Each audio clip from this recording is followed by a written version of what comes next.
বিসমিল্লাহ বলে উযু করব। আর বলো। উযু করতে লাগবো তখন বিসমিল্লাহ বলে শুরু করব। যখন উযু শেষ হয়ে যাবে তখন এই দুটা পার করব।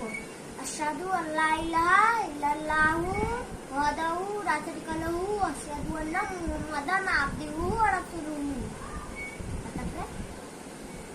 আরেকটা দোয়া পাঠ করব, আল্লাহুম্মা জান্নিবনা তাওয়াবিনা ওয়া জান্নিবনা মুতাত্তাহিরিন। তখন বিসমিল্লাহ বলে উযু করব। আর বলো। উযু করতে লাগবো তখন বিসমিল্লাহ বলে শুরু করব। যখন উযু শেষ হয়ে যাবে তখন এই দুটা পার